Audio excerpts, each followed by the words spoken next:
Waalaikumsalam warahmatullahi wabarakatuh. Hamdan wa syukran lillah, amma ba'du. Puji syukur marilah kita ucapkan kehadirat Allah Subhanahu wa Ta'ala yang mana telah memberi kita nikmat kesempatan serta nikmat kesehatan untuk menghadiri acara Lokakarya pada hari Kamis tanggal 15 Agustus 2024, sekaligus diseminasi aksi nyata budaya positif oleh calon guru penggerak angkatan 11. Salawat dan salam marilah kita haturkan kepada Nabi junjungan alam, yakninya Nabi besar Muhammad Sallallahu Alaihi Wasallam, dengan mengucapkan Allahumma sholli ala Sayyidina Muhammad wa ala ali Sayyidina Muhammad, yang telah membawa kita dari zaman kegelapan menuju zaman yang diterangi cahaya Islam. Yang terhormat Bapak Kepala SMA Negeri 1 Harau, Bapak Dr. Adas Afrizal. Yang terhormat Bapak Ibu Wakil Kepala SMA Negeri 1 Harau. Yang kami hormati Bapak Ibu calon guru penggerak angkatan 11. Yang kami hormati Bapak Ibu majelis guru. Selanjutnya hadirin yang kami muliakan.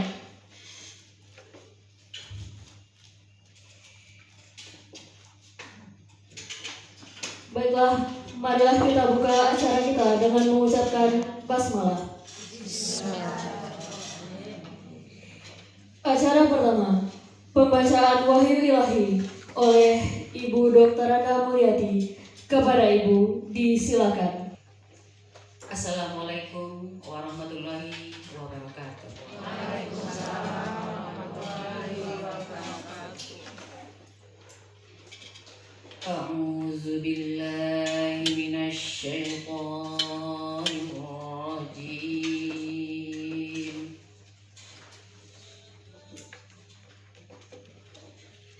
Bismillahirrahmanirrahim.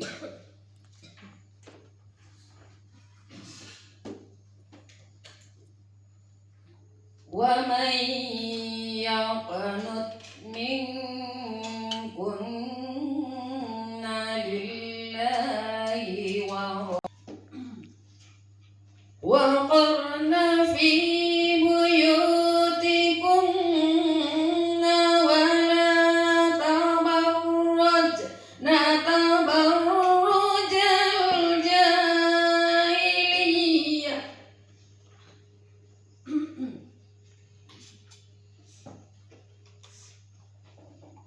Tabarrujal jahiliyatil ula wa aqimnas sholata wa atinaz zakah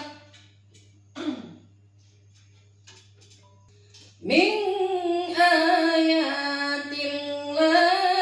wal hikmah. Inna Allaha kana latifan khabira. Sadaqallahul azim.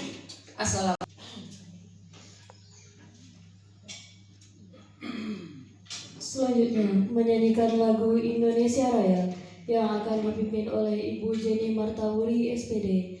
Hadirin dimohon berdiri.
hiduplah Indonesia Raya.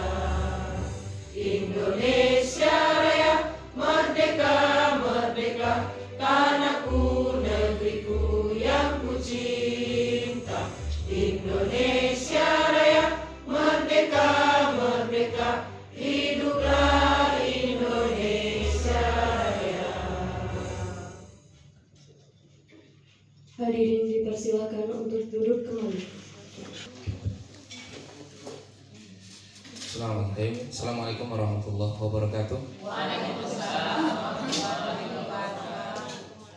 Kita bermohon kepada Allah kiranya kegiatan ini menjadi lama amal kebaikan buat kita, sehingga apapun yang kita lakukan hari ini bernilai ibadah di sisi Allah Subhanahu wa taala.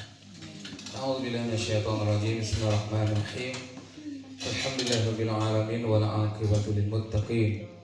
Wassalatu wassalamu ala asrafil anbiya'i wal mursalin wa ala alihi wa sahbihi rasulillahi ajma'in. Allahumma ighfir lana dzunubana wa liwalidina warhamhum kama rabbawna shighara wa li jami'il muslimina wal muslimat wal mu'minina wal mu'minat al ahya'i minhum wal amwat. Ya Allah ya Rabb, ampunilah dosa-dosa kami, dosa kedua orang tua kami, dosa para pemimpin kami, serta dosa bangsa kami. Allahumma arinal haqqa haqqa warzuqna ittiba'ah wa arina batila batila warzuqna ijtinabah. Ya Allah, perlihatkan kepada kami ya Allah yang benar itu memang benar adanya, dan berikan kemampuan kami untuk melakukannya. Perlihatkan kepada kami ya Allah yang salah itu memang salah adanya, dan berikan kesungguhan kami untuk meninggalkannya. Rabbi zidni ilma warzuqni fahma.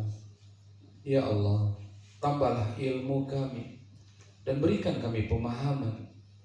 Allahumma ilman nafi'an wa rizqan wasi'an wa amalan mutakabbalan. Ya Allah, berikanlah ilmu yang bermanfaat buat kami, berikanlah rezeki yang halal serta ibadah yang diterima. Allahumma dina ila siratal mustaqim. Allahumma dina ila siratal mustaqim. Allahumma dina ila siratal mustaqim. Ya Allah, tunjukilah kami jalan yang lurus, tunjukilah kami jalan yang benar, tunjukilah kami jalan yang keridhai. Ya Allah ya Rabb, berikan kemampuan kepada kami ya Allah untuk menjadi contoh tauladan yang baik, karena kami sudah berniat dan bertekad untuk mengambil profesi sebagai guru, orang yang bisa ditiru dan dikuku. Rabbana atina fil dunya hasanah wa fil akhirati hasanah wa qina azabannar. Subhanaka rabbika rabbil izzati amma yasifun. Wassalamu alal mursalin walhamdulillahi rabbil alamin. Assalamualaikum warahmatullahi wabarakatuh. Selanjutnya sambutan Bapak Kepala SMA Negeri 1 Harau. Kepada Bapak disilakan.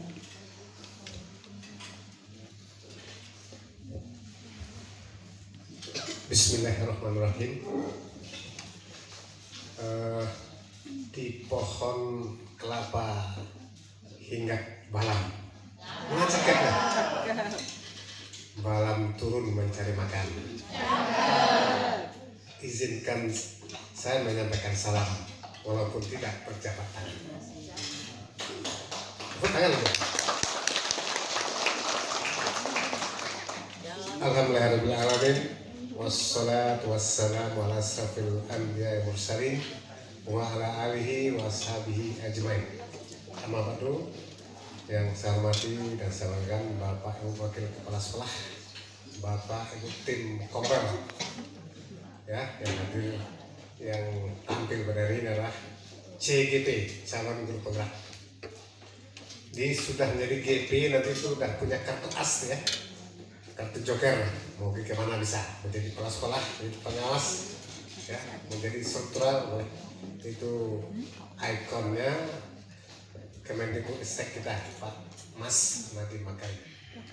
Jadi walaupun kita PNS, non PNS, P3K, diusahakan menjadi CGP. Alhamdulillah, SMA dari 1 Harau terbanyak termasuk CGP. Putarkan dari semua. Pada pada kesempatan ini hari ini Kombel kita itu akan membahas tentang budaya positif culture ya. Jadi budaya ini kebiasaan atau aksi nyata untuk buat kebaikan ya. Itu yang dilakukan, sudah kesadaran nanti. Jadi yang dibahas dalam Kombel ini yang pertama itu tentang budaya positif, itu adanya kesepakatan kelas, kesepakatan sekolah, kesepakatan semuanya gitu. Jadi bagaimana kesepakatan, tentu kesepakatan itu menuju positif ya. Tidak ada kesepakatan itu yang negatif, itu adalah perampok gitu ya, buat statistik. Kalau dia masih waras itu kesepakatan misalkan yang nilai ada kebajikan. Yang kedua nanti mungkin akan bahasnya Rusia ya, ya sekitar resolusi sudah dikembangkan nanti. Kemudian ada nilai-nilai kebajikan, aksi nyatanya nanti. Nanti ini yang ketiga ini dikembangkan ke semua kita, terutama kita sekolah penggerak, wajib tahu itu tentang budaya positif ini. Mudah-mudahan. Kemudian budaya positif ini adalah bukan hukuman atau sanksi, tapi konsekuensi. Gimana datang dari dia. Saya kemarin itu masih memberi sanksi itu, tapi beransur nanti menjadi konsekuensi. Kenapa? Yang pertama itu harus kita keras, seperti tidak pakai helm. Guru pun saya tegur itu, ya. Walaupun tidak di belakang, besok tidak lampunya lagi. Besok guru-guru mulai apa salah ibu misalnya. Nanti sudah menjadi budaya. Itulah kesadaran sendiri. Tapi sekarang belum sadar bela keras dulu. Kan di situ tim Kombel saya agak keras sedikit ya. Asyidda ala kufar, ruhama bainahum. Keras karena orang yang salah, kasih sayang pada orang yang benar. Itulah yang dikatakan dengan budaya positif itu. Sayang nenek lelok, ya. Kita cegah yang nenek lelok, tapi dengan konsekuensi. Hadirin yang saya hormati, kemudian banyak nilai kebajikan itu. Contoh, ya, kalau kita sering naik pesawat misalnya, itu dengan kesadaran sendiri aja tuh. Kalau antrian itu, kalau kita ke depan, walaupun jenderal kita, profesor kita di surau makan gulai babat. Bertemu di SMA Negeri Soto Harau, membuat guru kita hebat semuanya. Jadi dengan ada penampilan dari teman-teman kita, lain bukan tapi semuanya deh, ya. Terutama kita harus punya budaya positif ya, banyak ada positif tuh. Seperti hari Senin itu ya, nggak ada yang datang itu jam 7:04, 7:30, jam 7. Kesadaran sendiri jam 7.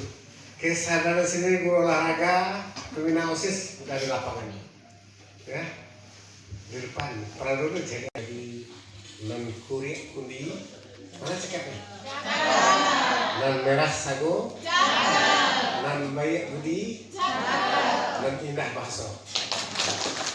Berbudi kita ya, pandai kita dengan teman, akan saya mau kita. Ya. Ucapan kita, bahasa kita tuh, tidak boleh sombong, ya.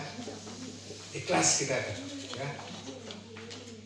Pulau Pandan jauh di tengah, di balik Pulau Alsodo, Adih Badan di kandung tanah, Budi Baya di Kanajo.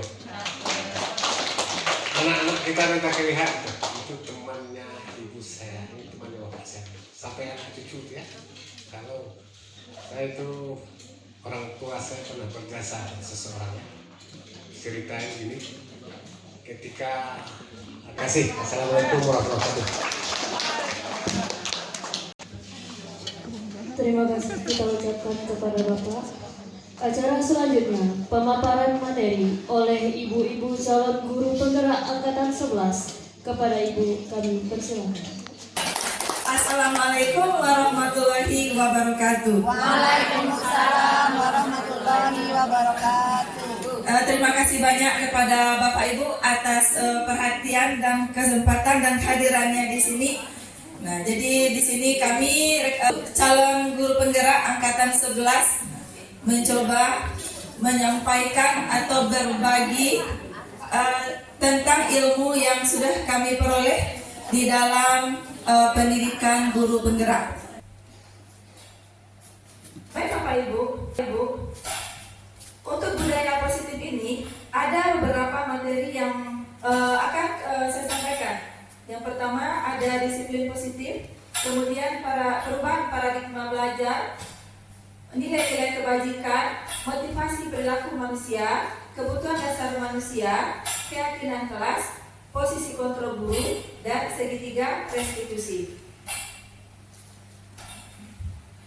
Sekarang kita lihat ke pembelajaran dengan paradigma baru. Apa yang dimaksud dengan pembelajaran paradigma baru tersebut? Pembelajaran dengan paradigma baru merupakan pembelajaran yang dirancang berdasarkan prinsip berdiferensiasi, sehingga peserta didik belajar sesuai kebutuhannya berdasarkan tahap perkembangannya sesuai teori psikologi modern untuk mewujudkan profil pelajar Pancasila.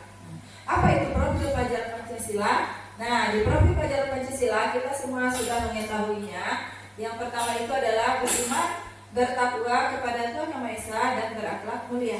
Kemudian mandiri, berkebinekaan global, bernalar kritis, kreatif, dan bergotong royong. Di dalam mempelajari atau di dalam ilmu paradigma baru ini kita akan mengenal tentang miskonsepsi dalam teori kontrol. Apa itu miskonsepsi? Nah, yang pertama ada ilustrasi guru mengontrol murid.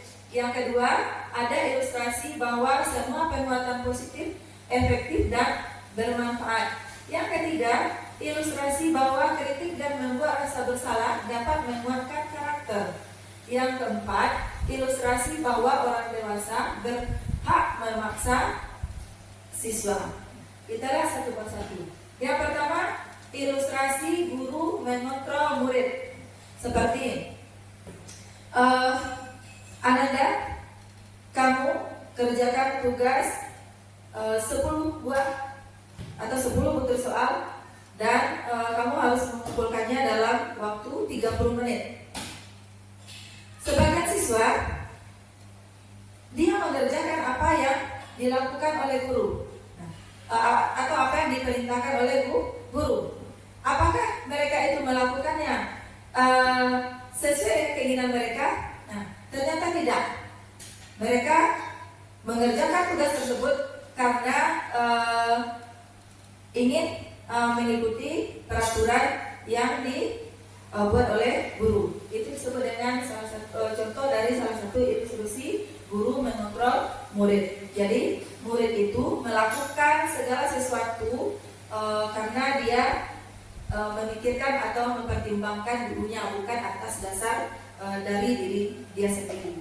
Yang kedua, ilustrasi bahwa semua penguatan positif, efektif dan bermanfaat. Nah, jadi guru melaksanakan penguatan positif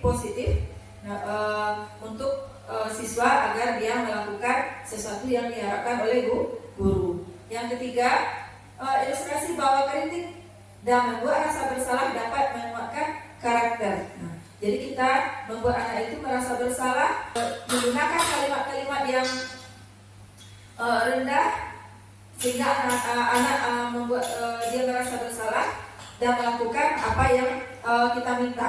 Nah, ternyata apa yang kita lakukan itu bukan berefek positif bagi diri anak, tapi ternyata dia berefek negatif kepada diri anak. Nah, dengan adanya kritik dan membuat rasa bersalah tersebut, ternyata membuat anak itu salah satunya tidak percaya diri. Kemudian ilustrasi bahwa orang dewasa berhak memaksa. Nah, jadi biasanya kita kan sebagai orang dewasa menganggap anak itu harus patuh kepada orang dewasa, tidak boleh melanggar apa yang dikatakan oleh orang dewasa. Jadi orang dewasa itu semua serba tahu dan semua serba benar. Jadi siswa harus mengikuti apa yang diminta oleh guru. Nah, itu yang disebut dengan ilustrasi bahwa orang dewasa berhak memaksa anak. Kemudian mengubah paradigma bersama stimulus respon ke pendekatan teori kontrol. Nah, yang pertama, apa perbedaan dari stimulus respon dan teori kontrol itu? Yang pertama kita lihat. Nah, di stimulus respon, realitas kebutuhan itu sama. Jadi kita anggap semua manusia itu kebutuhannya sama.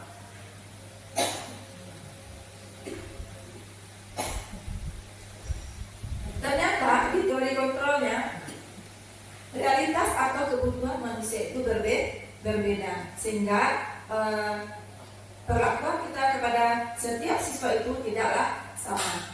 Yang kedua, semua orang melihat hal yang sama, itu stimulus responnya. Nah, yang betulnya di teori kontrolnya adalah setiap orang memiliki gambaran yang berbeda-beda. Yang ketiga, kita mencoba mengubah orang agar berpandangan sama dengan kita. Nah, sedangkan di teori kontrolnya, kita berusaha memahami pandangan orang lain tentang dunia. Jadi kita tidak bisa memaksakan orang lain untuk mengerjakan atau menyukai apa yang kita buat. Yang keempat, perilaku buruk dilihat sebagai suatu kesalahan. Nah, sedangkan di teori kontrolnya, semua perilaku memiliki tujuan. Walaupun sebenarnya perlakuan buruk itu ternyata dia memiliki tujuan sendiri. Contoh, ketika siswa melakukan kesalahan, terlambat datang ke sekolah, nah, itu kan suatu contoh perlakuan buruk. Ternyata di dalam perlakuan tersebut, keterlambatan siswa tersebut ternyata ada tujuannya. Berikutnya, orang lain bisa mengontrol saya. Sedangkan di teori kontrolnya hanya kita yang bisa mengontrol diri sendiri. Jadi apapun yang kita minta kepada anak atau kepada murid, kalau dia sendiri tidak menginginkannya, maka dia tidak akan menjadi baik. Berikutnya adalah pemaksaan ada pada saat bujukan gagal. Nah, teori kontrolnya, kolaborasi dan konsensus menciptakan pilihan-pilihan baru. Jadi kita di sini membuat kolaborasi di dalam menciptakan pilihan-pilihan baru. Kemudian di stimulus responnya, model berpikir menang kalah. Nah, teori kontrolnya adalah model berpikir menang-menang. Jadi di dalam teori kontrol ini tidak ada yang kalah. Semuanya mendapatkan keuntungan positif dari hal yang dilakukan. Nah, baik Bapak Ibu, kita lihat disiplin positif. Apa itu disiplin? Disiplin bukanlah suatu hal yang aneh bagi kita, karena sehari-hari kita menggaungkan atau menerapkan disiplin di dalam kegiatan sehari-hari. Disiplin berasal dari kata disiplina yang artinya belajar. Jadi disiplin mengacu kepada disiplin diri yang memiliki tanggung jawab terhadap apa yang dilakukannya berdasarkan nilai-nilai yang diyakini. Apa itu disiplin positif? Merupakan suatu cara penerapan disiplin yang bertujuan untuk menumbuhkan kesadaran diri serta memberdayakan anak tanpa imbalan atau reward atau hukuman dan ancaman. Sebagai pendidik, tujuan kita adalah menciptakan peserta didik yang memiliki disiplin diri sehingga mereka berperilaku mengacu kepada nilai-nilai kebajikan universal dan memiliki motivasi intrinsik dalam berperilaku. Berikutnya, apa itu nilai-nilai kebajikan universal? Di dalam disiplin positif tadi, dia mengacu kepada nilai-nilai kebajikan universal. Apa itu nilai-nilai kebajikan universal? Nah, nilai-nilai kebajikan universal adalah nilai kebajikan yang disepakati bersama, lepas dari suku bangsa, agama, bahasa maupun latar belakangnya. Nilai kebajikan yang diharapkan dalam kurikulum Merdeka yaitu nilai profil pelajar Pancasila seperti yang sudah kita ulas pertama tadi. Jadi di dalam membentuk nilai-nilai kebajikan universal ini kita melakukan kesepakatan bersama, bukan datangnya dari satu sumber atau sekelompok orang, sekelompok sumber. Kemudian kita lihat kebutuhan dasar manusia. Di dalam melaksanakan kebijakan atau dalam menetapkan kebijakan positif, ada tadi yang kita sampaikan sampaikan adalah, yang kita lakukan adalah melakukan kesepakatan bersama. Nah, di dalam kesepakatan bersama itu kita akan melihat itu tentang kebutuhan dasar manusia. Ada 5 kebutuhan dasar manusia. Yang pertama adalah kebutuhan bertahan hidup atau survival. Yang kedua, kebutuhan kasih sayang dan rasa diterima.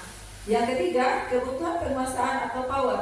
Yang keempat, kebutuhan kebebasan. Yang kelima, kebutuhan akan kesenangan. Apa itu kebutuhan untuk bertahan hidup? Contohnya adalah kebutuhan pangan, sandang, dan papan. Nah, kebutuhan ini biasanya terkait dengan kebutuhan primer. Kemudian kedua, kebutuhan kasih sayang dan rasa diterima. Contohnya rasa diterima, dipedulikan, jadi bagian kelompok, saling berbagi dan bekerja sama. Jadi di dalam satu kelompok ada anak-anak itu yang merasa nyaman dan berbuat sesuatu karena ingin diterima oleh kelompoknya. Kemudian kebutuhan penguasaan atau power. Nah, contohnya harga diri, jadi pemimpin, didengar, berprestasi dan diakui. Kadang kita sering melihat ada siswa kita yang egois. Nah, apapun pendapatnya harus didengarkan. Mungkin itu adalah salah satu pemenuhan kebutuhan akan penguasaan atau power. Yang keempat, kebutuhan kebebasan. Contohnya mandiri, memiliki pilihan sendiri, menentukan arah sendiri. Jadi anak adalah makhluk yang memiliki keinginan dan mempunyai kebutuhannya, yang mana dia dibebaskan untuk memilih atau menentukan pilihannya sendiri. Kemudian yang kelima, kebutuhan akan kesenangan. Contohnya bermain, tertawa, bercanda, dan lain-lain. Nah, jadi kalau suatu waktu di kelas kita melihat ada siswa yang tertawa, bercanda, nah barangkali dia sudah jenuh dengan pelajarannya, nah dia memenuhi kebutuhan akan rasa kesenangannya. Ya Bapak Ibu, kita lanjutkan.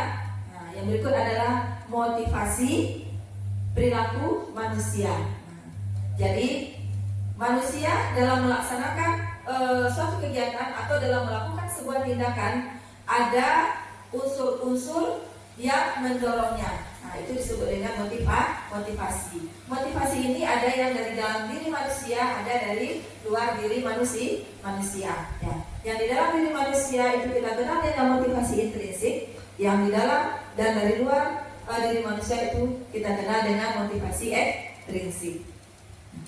Apa saja motivasi perilaku manusia itu? Yang pertama ada untuk menghindari hukuman atau ketidaknyamanan.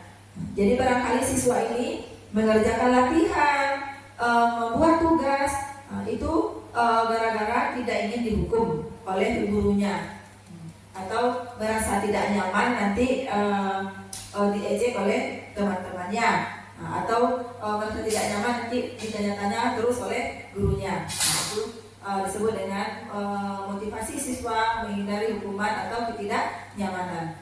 Yang kedua, untuk mendapatkan imbalan atau penghargaan dari orang lain. Nah, jadi sering kita lihat seseorang itu atau murid itu dia aktif sekali di dalam kelas, menjawab pertanyaan, kemudian selalu pertama mengumpulkan tugas. Nah, barangkali di sana sebagian motivasinya adalah untuk mendapatkan imbalan atau penghargaan dari orang lain. Nah, misalkan kita berikan pujian, berikan aplaus, malah sebagian ada kita berikan reward atau hadiah, misalkan 1 buah pulpen. Nah, itu disebut dengan untuk mendapatkan imbalan atau penghargaan dari orang lain. Yang ketiga, untuk menghargai diri sendiri dan menjadi pembelajar sepanjang hayat. Nah, ini yang nomor 3. Berarti murid di dalam melaksanakan kegiatannya, kita ambil karena dia murid, berarti di dalam melaksanakan kegiatan pembelajaran sehari-hari itu karena ada dorongan dalam dirinya, dia sadar bahwasannya menuntut ilmu itu sangat berguna untuk masa depannya, sangat bermanfaat untuk kelangsungan hidupnya. Nah, itu disebut dengan menghargai diri sendiri dan menjadi pembelajar sepanjang hayat. Jadi yang ketiga ini siswa melaksanakan kegiatan mengikuti proses pembelajaran bukan karena adanya dorongan dari orang lain, takut kena hukuman atau karena imbalan yang akan didapat.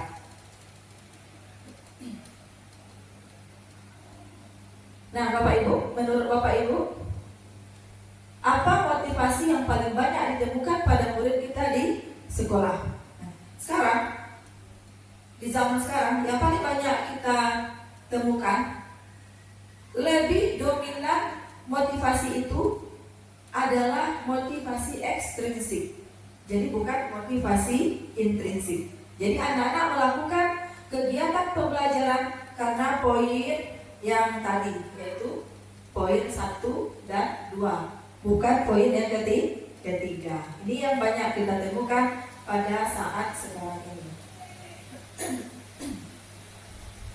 Di dalam penerapan budaya positif ada yang kita kenal namanya hukuman, kemudian konsekuensi dan restitusi.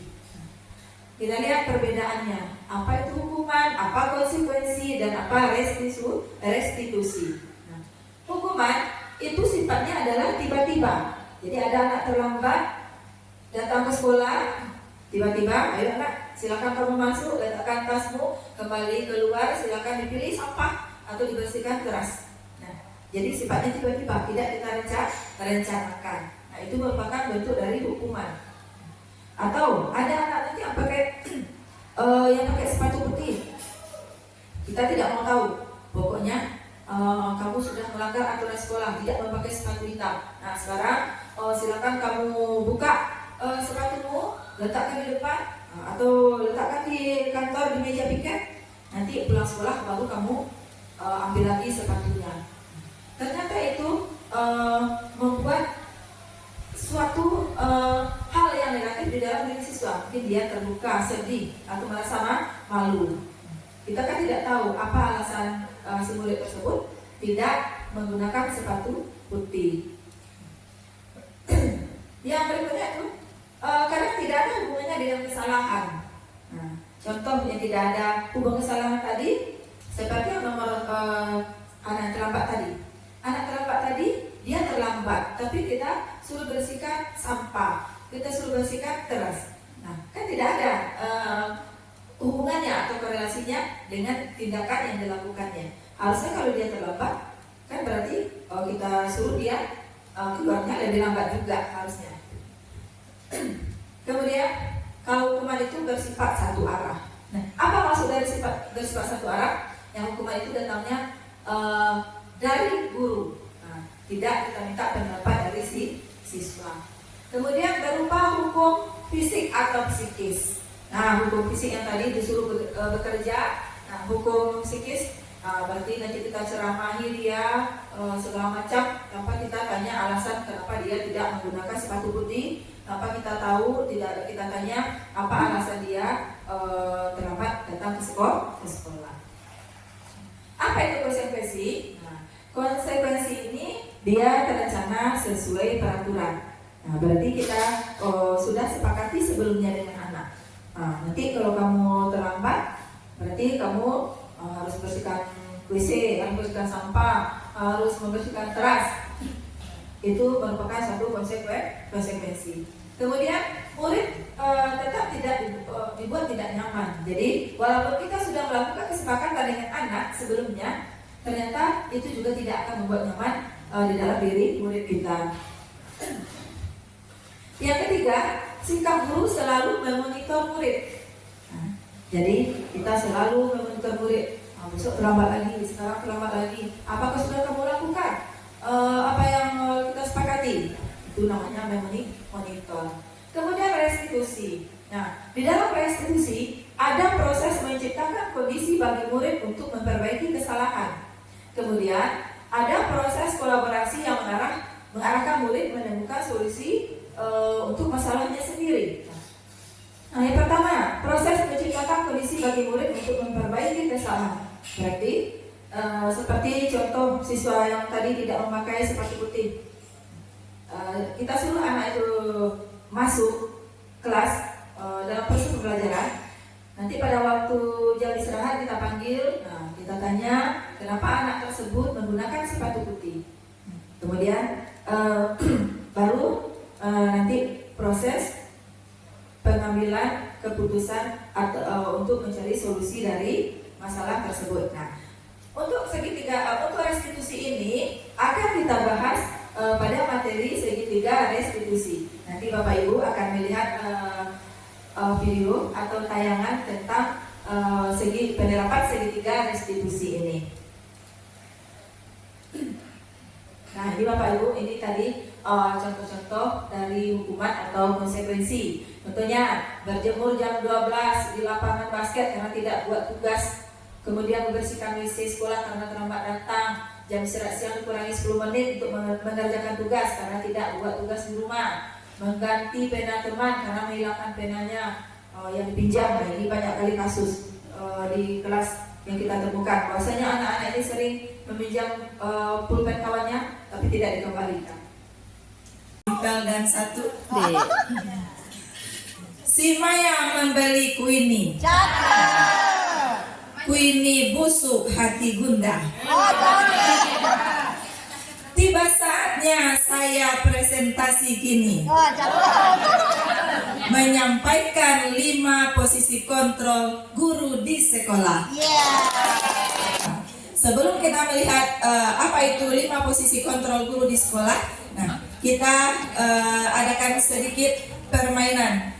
Jadi kepada Bapak dan Ibu semua, nah saya minta untuk mengepalkan tangannya. Ayah Bapak Ibu tadi minta ice breaking, sekarang kita adakan permainan. Nah, semua Bapak Ibu angkat tangan, kepalkan tangan. Nih seperti ini Bapak Ibu ya. Satu aja. Bapak Ibu anggap di dalam kepalan tangannya ini adalah suatu barang yang berharga. Nah, misalkan mutiara. Mutiara. Nah, mutiara kecil tapi dia sangat mahal dan berharga. Nah, ketika teman Bapak Ibu ingin membuka dan mengambil mutiara di dalam kepalan tangan Bapak Ibu, apakah Bapak Ibu bersedia membuka tangannya, kepalan tangannya? Tidak. Kenapa Bapak Ibu tidak mau? Mahal tuh. Karena mahal atau karena sangat berharga. Nah, kapan mutiara ini akan muncul atau akan keluar dari kepalan tangan Bapak Ibu? Kalau Ibu membuka. Nah, kalau kita sendiri yang bersedia membuka kepalan tangannya. Baik Bapak Ibu, terima kasih sudah mengangkat kepalan tangannya semua. Sekarang boleh kembali diturunkan. Baik, kita lanjutkan. Kepalan tangan tadi, nah, itu berkaitan dengan posisi kontrol kita sebagai seorang guru. Sekarang kita refleksi sedikit. Jadi refleksi berarti kita mengingat dulu apa yang sudah kita kerjakan atau yang sudah kita lakukan selama ini sebagai seorang guru di dalam kelas. Kira-kira Bapak Ibu pernah memberikan hadiah atau reward kepada siswanya di dalam kelas? Pernah. Nah, barangkali anaknya bisa menjawab atau berperilaku baik. Nah, sehingga kita sebagai seorang guru termotivasi untuk memberikan reward atau hadiah. Apakah Bapak Ibu juga pernah menghardik siswa di dalam kelas, memarahi, atau merepet-repet kita di dalam kelas? Pernahkah? Sering. Merepet-repet itu ya, gitu. Jadi istilahnya mengeluarkan perasaan yang tidak tentu arah, tanpa henti dan tanpa ujung. Itulah arti kata merepet-repet. Jadi pokoknya semua yang ada di dalam hatinya dikeluarkan tanpa jelas ujung pangkalnya lagi. Sudah merambah kemana-mana. Yang satu berbuat salah udah kena semua. Nah itu barangkali artinya merepet-repet. Kira-kira ada enggak Bapak Ibu juga mengeluarkan air mata di dalam kelasnya menghadapi siswanya? Tidak. Atau ada enggak yang oh iya, ada juga yang pernah ya, karena sudah tidak tertahankan, sedih, apalagi ibu-ibu. Nah, kalau ibu-ibu ini kan biasanya perasaannya halus. Kalau bapak-bapak kurang kayaknya Pak Andi ya. Iya betul. Kemudian, nah, apakah kita pernah ini memelas di depan siswa? Nak, tolonglah nak. Demi ibu, demi bapak, belajarlah nak yang bagus-bagus. Pernah tak kita melakukan seperti itu? Pernah. Jadi kita sebagai seorang guru, untuk membentuk karakter siswa, banyak hal yang sudah kita lakukan di dalam kelas agar mereka bisa belajar dengan baik, bisa memiliki karakter dengan baik. Nah, sekarang ternyata ada beberapa posisi kita sebagai seorang guru, namanya posisi kontrol kita sebagai seorang guru di dalam menghadapi siswa di dalam kelas. Nah, yang pertama adalah sebagai penghukum. Yang kedua, sebagai pembuat merasa bersalah. Yang ketiga, sebagai teman. Yang keempat, sebagai pemantau. Yang kelima, sebagai manajer. Nah, apa itu posisi sebagai penghukum? Nah, jadi kalau kita sebagai seorang guru berada pada posisi penghukum, nah ini seperti ini. Nah, kenapa kamu terlambat? Tadi makan kantin dulu, Bu. Kok lama sekali makan di kantin? Iya, Bu. Buatkan mie-nya dulu, Bu. Tunggu dulu mie-nya, Bu. Sudah makan mie, duduk dulu, Bu. Nah, siap tuh. Kenapa siap makan mie lama kali ke sekolah? Keliling-keliling dulu, Bu.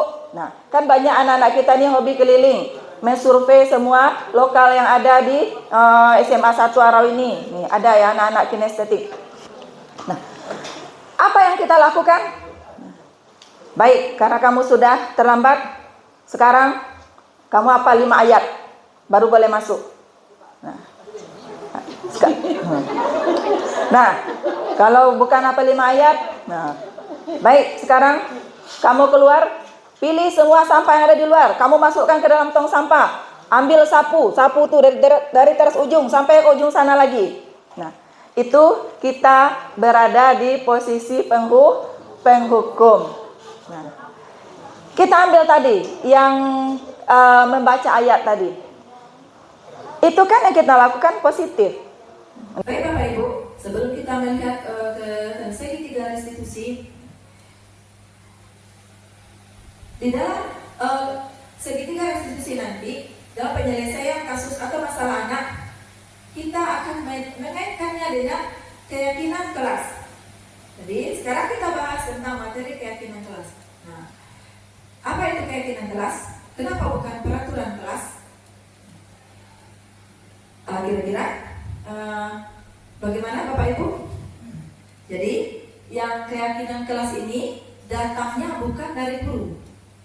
Jadi kita membuat kesepakatan bersama siswa. Nah, yang sudah biasa kita lakukan di awal pembelajaran atau di awal tahun ajaran, itu biasanya kita membuat kesepakatan kelas dengan siswa. Nah, kesepakatan kelas sama dengan keyakinan kelas, bahwasanya di dalam membuat keyakinan kelas itu siswa semua berpartisipasi di dalam mengambil keputusan atau di dalam membuat keputusan apa yang mereka inginkan. Nah, nanti baru kita cari keputusan bersama. Jadi bukan datangnya dari guru, tapi dari siswa tersebut. Nah, itu yang biasa kita kenal dengan kesepakatan kelas. Nah, jadi Bapak Ibu sudah tahu dan sudah melaksanakan semuanya di kelas. Kemudian apa itu peraturan kelas? Nah, jadi kebalikan dari keyakinan kelas tadi. Nah, kalau peraturan kelas ini dia datangnya satu arah. Nah, tidak meminta pendapat dari siswa atau murid, tapi sudah ada aturan khusus misalkan dari guru bidang studi masing-masing. Nah, dari guru misalkan dari saya, nah, pokoknya semua siswa tidak boleh terlambat. Kalau terlambat nanti membersihkan sampah, mengutip sampah, menyapu teras. Nah, Itu datangnya satu arah dari guru, itu yang disebut dengan peraturan. Nah, jadi keyakinan kelas ini merupakan peraturan kelas yang biasanya terbit tanpa persetujuan dari pihak objek yang harus melaksanakan. Nah, jadi tidak ada persetujuan dari murid atau siswa kita. Sedangkan keyakinan kelas adalah persetujuan yang dibuat bersama antara guru dan murid, selanjutnya akan kita taati bersama. Bagaimana cara pembentukan keyakinan kelas? Nah, di dalam pembentukan keyakinan kelas ini bahasanya bersifat abstrak. Misalkan seperti ini, tidak boleh datang terlambat. Nah, kalau di keyakinan kelas itu berarti datang tepat waktu. Contoh yang kedua, tidak boleh membuang sampah sembarangan. Kalau di keyakinan kelasnya jaga kebersihan kelas. Nah, itu salah satunya. Yang kedua, dia berupa pernyataan universal, kemudian dibuat dalam pernyataan positif. Nah, seperti yang sudah kita contohkan tadi. Dalam membuat keyakinan kelas ini tidak boleh banyak-banyak. Sedikit saja tapi mudah diingat dan mudah dilaksanakan bersama sesuai dengan kondisi sekolah dan kelas agar mudah diterapkan. Jadi keyakinan kelas ini tidak boleh mencontek dari sekolah lain atau di dalam atau mencontek dari kelas lain. Nah, apalagi kita menggunakan atau membeli yang sudah jadi, yang bagus-bagus itu. Kemudian yang ke-6, melibatkan semua warga sekolah atau kelas dalam membuat keyakinan. Nah, karena semua warga sekolah sudah terlibat, berarti tidak ada nanti yang merasa berkecil hati, tidak ada yang merasa bersalah di dalam melaksanakan keyakinan kelas tersebut. Nah, Bapak Ibu, ini tadi yang kita singgung tentang segitiga restitusi. Nah, apa itu segitiga restitusi? Yaitu proses menciptakan kondisi bagi peserta didik untuk memperbaiki kesalahan mereka sehingga mereka bisa kembali pada kelompok mereka dengan karakter yang lebih kuat. Nah, ini menurut dosen 2004 dalam LMS Guru Penggerak Modul 174 Budaya Positif. Apa saja langkah-langkah di dalam segitiga restitusi itu? Ada 3 langkah dalam segitiga restitusi. Yang pertama, menstabilkan identitas. Yang kedua, validasi tindakan yang salah. Yang ketiga, menanyakan keyakinan. Dalam menstabilkan identitas, jadi kita tanya dulu kepada siswa apa alasan perbuatannya, kemudian kita validasi kira-kira dari perbuatan atau kesalahan yang dilakukannya, keyakinan kelas mana yang dilanggarnya, kemudian dalam menanyakan keyakinannya, jadi kira-kira apa solusi yang bisa dibuat oleh anak tersebut di dalam menyelesaikan masalahnya. Nah, itu segitiga restitusi. Nah, jadi ini ada beberapa contoh kalimat di dalam menstabilkan identitas. Yang pertama, berbuat salah itu tidak apa-apa, tidak ada manusia yang sempurna. Saya juga pernah melakukan kesalahan, kita bisa menyelesaikannya. Bapak Ibu tidak tertarik mencari siapa yang salah, tetapi ingin mencari solusi dari permasalahan ini. Nah, kamu berhak merasa begitu. Apakah kamu sedang menjadi teman yang baik buat dirimu sendiri? Nah, ini beberapa contoh saja dari kalimat-kalimat di dalam menstabilkan identitas si anak.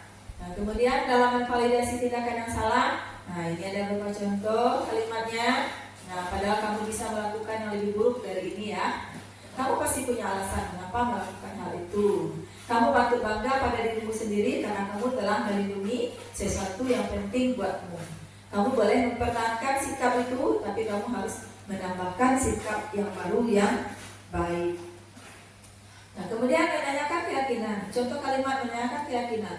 Nah, apa yang kita percaya sebagai kelas atau keluarga atau warga di dalam kelas ini? Apa nilai-nilai umum yang kita telah sepakati? Kemudian apa bayangan kita tentang kelas yang ideal? Kamu mau jadi orang yang seperti apa nantinya? Ini di dalam menanyakan keyakinan ke kelas.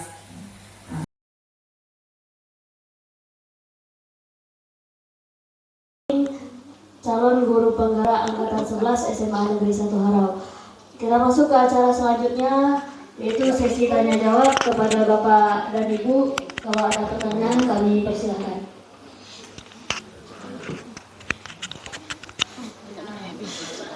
Silakan Ibu Titin.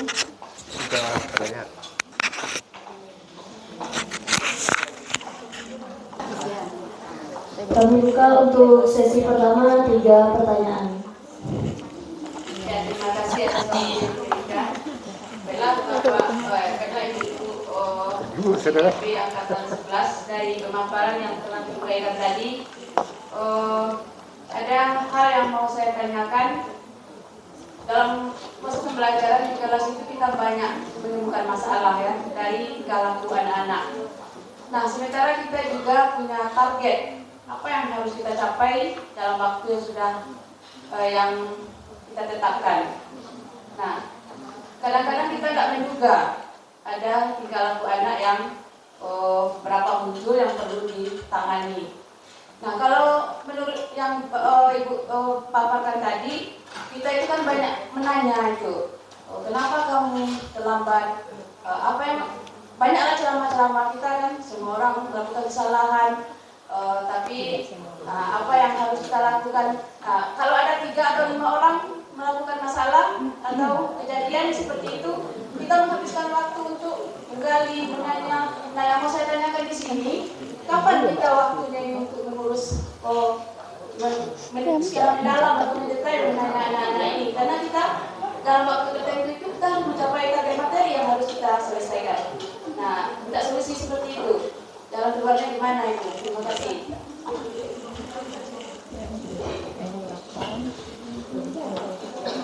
Terima kasih kepada Ibu Titin untuk Bu Elsi Fahmi. terima kasih Ibunya. Kami persilakan kepada Ibu Elsi. Assalamualaikum warahmatullahi wabarakatuh. Waalaikumsalam warahmatullahi wabarakatuh. Sini saya juga ingin bertanya perihal yang ditampilkan oleh Ibu Novi tadi mengenai kasus seperti yang dialami oleh si Rafa. Yang saya ingin tanyakan di sini adalah ketika kita betul bertemu dengan kasus seperti yang dihadapi oleh si Rafa itu, saya belum menemukan bagaimana cara solusi atau pemecahan masalah ketika kita bertemu dengan siswa kita yang dengan seperti itu. Jadi apa yang harus kita lakukan sebagai guru dalam hal kasus seperti si Rafa ini? Terima kasih. Kita anak ibu juga pernah seperti itu, tapi kita punya solusinya langsung gitu. Kita menguatkan dia, tapi kita punya solusi dari kesalahan kita. Tapi kita melakukan ini sehingga menjadi contoh bagi dia. Untuk sesi pertama kita tutup pertanyaan dengan 3 pertanyaan. Apa pertanyaan dari sini tadi? Untuk menjawab pertanyaan. Bagaimana kalau kita ketemu kasus ya?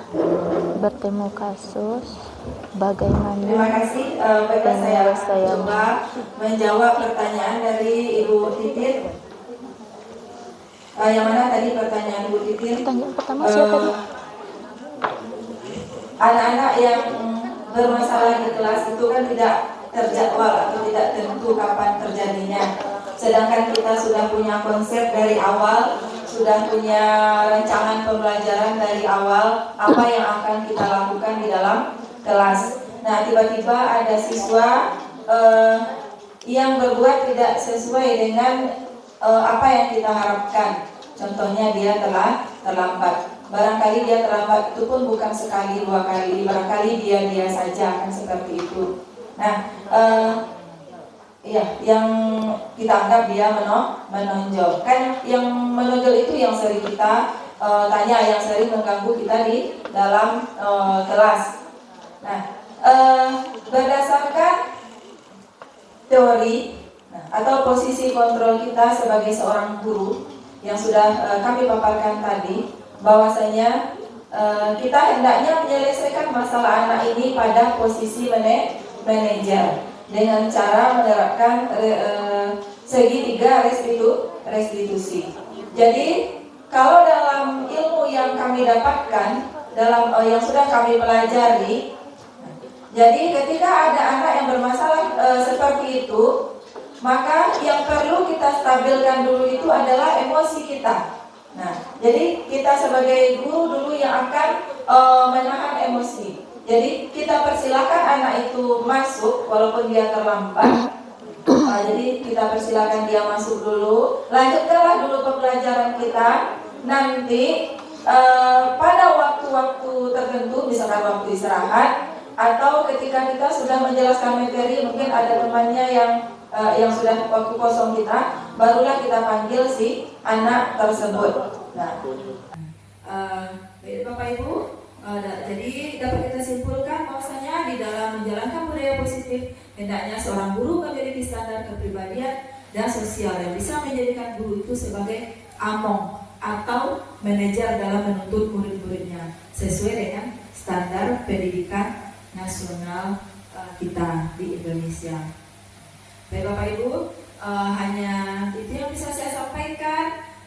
Semoga bisa bermanfaat untuk kita semua dan semoga bisa juga menjadi motivasi bagi kita semua untuk mengembangkan proses pendidikan kita ke arah yang lebih baik.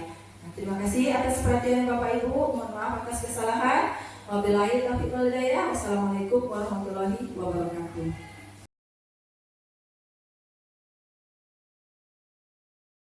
2, 3. Baiklah anak-anak, tadi sesuai dengan kesepakatan kita di jam ini kita akan membuat kesepakatan pembelajaran. Nah, untuk itu apa yang ada ide dari kamu masing-masing, silakan nanti tuangkan di sini di kertas post-itnya, kemudian ditempel di depan.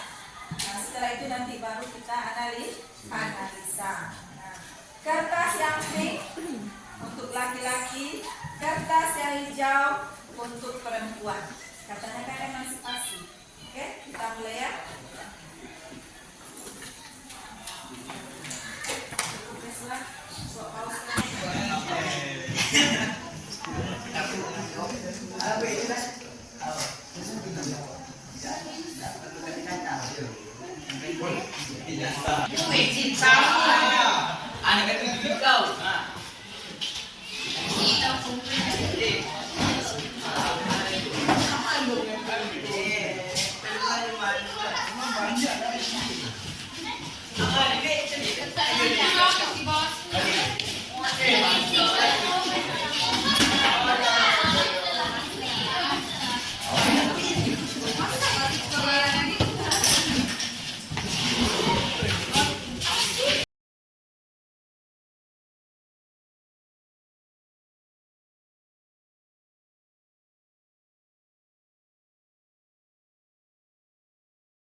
Assalamualaikum warahmatullahi wabarakatuh. Saya Riri Permatasari. Kami telah membuat kesepakatan pembelajaran atau keyakinan kelas bersama Ibu Lili Ertina. Semoga kesepakatan ini menumbuhkan budaya positif bagi kami semua, sehingga kami bisa mengikuti proses pembelajaran dengan baik dan benar. Assalamualaikum warahmatullahi wabarakatuh.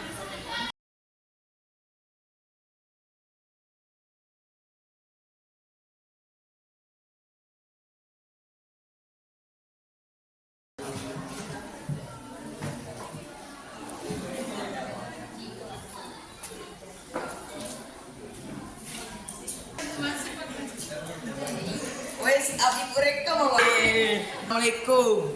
Waalaikumsalam warahmatullahi wabarakatuh.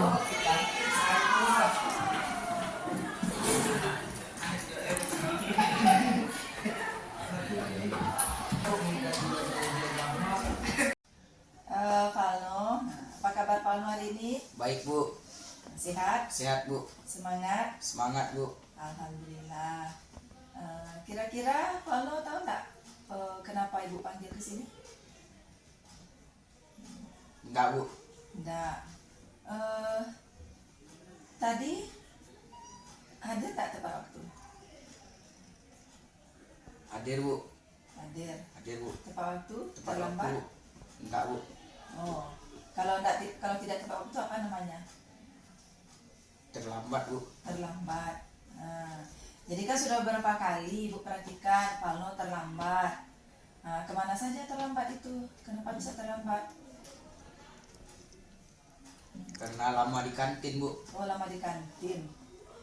Ngapain di kantin? Makan Bu. Makan. Nggak makan dari rumah, nggak sarapan dari rumah. Sarapan Bu. Terus di kantin pulang lagi. Ya Bu. Makan apa di kantin? Kok lama kali? Makan mie Bu. Makan mie. Oh, jadi tunggu dulu proses dari pembuatan mie-nya. Ya Bu.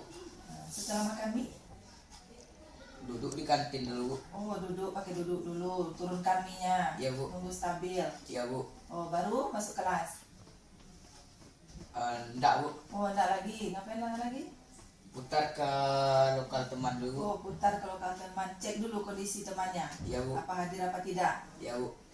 Baru ke lokal. Ya Bu. Oh, sehingga lama sampainya ke lokal sendiri. Ya Bu.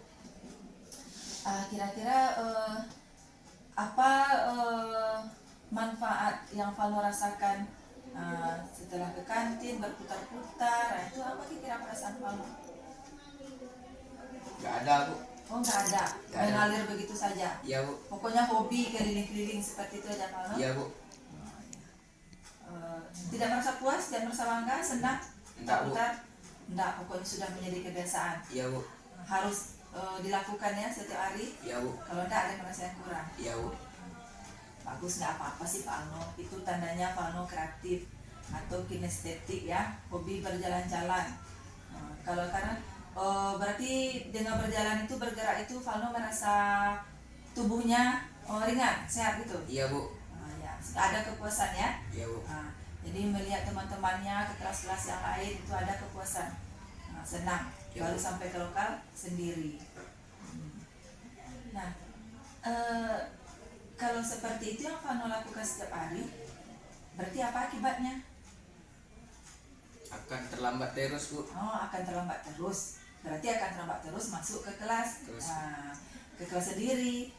Karena hobinya tadi kunjungan lokal ya. Iya Bu. Dari kantin, tunggu mulai dari proses pembuatan mie, makan, stabilkan dulu perut, setelah itu baru keliling-keliling, baru sampai ke kelas sendiri, sehingga terlambat. Nah, kalau Valno terlambat terus masuk ke kelas, apa yang Valno rasakan? Apa akibatnya yang Valno rasakan?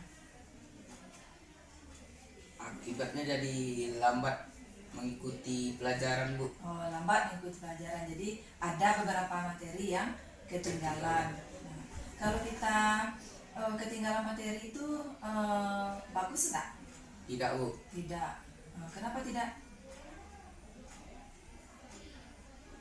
Karena kita tidak mendapatkan seluruh materi yang diterangkan guru. Karena tidak mendapatkan seluruh materi yang terangkan guru, sehingga bingung waktu membuat tugas atau mengikuti kuis ya. Atau ketika menjelaskan bingung jadinya kan? Ya Bu. Oke. Baik Valno, Ibu sih apresiatif aja dengan Valno, karena memang ada semacam pengungkapan diri ya. Ya Bu. Kesenangannya seperti itu berjalan-jalan. Nah, menurut Valno kira-kira keyakinan kelas mana yang Valno langgar atau yang tidak diikuti kalau dengan terlambat itu? Diselipit di apa Bu? Di disiplin Bu. Kedisiplinan. Tidak disiplin ya. Ya Bu.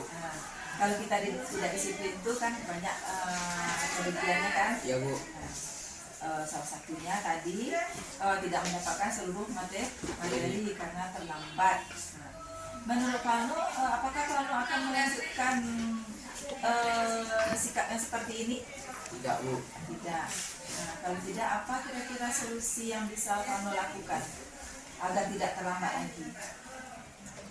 Sesudah makan langsung ke kelas Bu. Oh, sesudah makan langsung ke kelas. Makan apakah dilarang guru? Kalau jam pelajaran ya Bu. Kalau makan nasi. Iya, Bu. Kalau makan roti, makan kue? Gak apa-apa Bu. Oh, nggak apa-apa.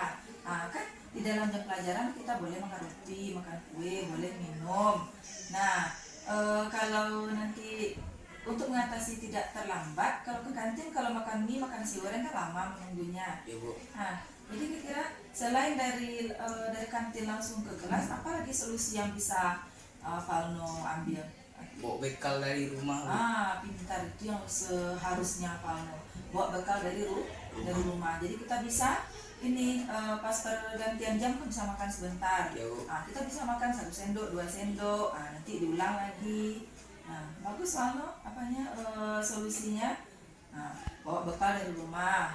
Kalau dari kantin cepat-cepat masuk lokal lagi. Kalau seandainya tidak bawa bekal dari rumah, apa yang Falno beli di kantin? Bawa makanan kayak roti-roti dalam kelas.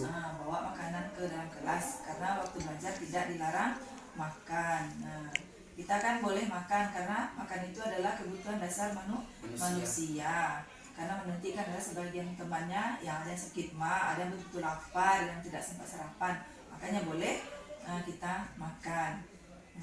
Jadi bagus solusi yang Falno ambil. Semoga Falno untuk kedepannya bisa menerapkan dan tidak lagi. Mardiantara Ivalno Pratama dari kelas F5. Saya sangat senang belajar dengan Bu Lili dan berdiskusi tentang keterlambatan saya, dan saya tidak dimarahi tetapi saya diberi solusi. Terima kasih Bu Lili. Assalamualaikum warahmatullahi wabarakatuh.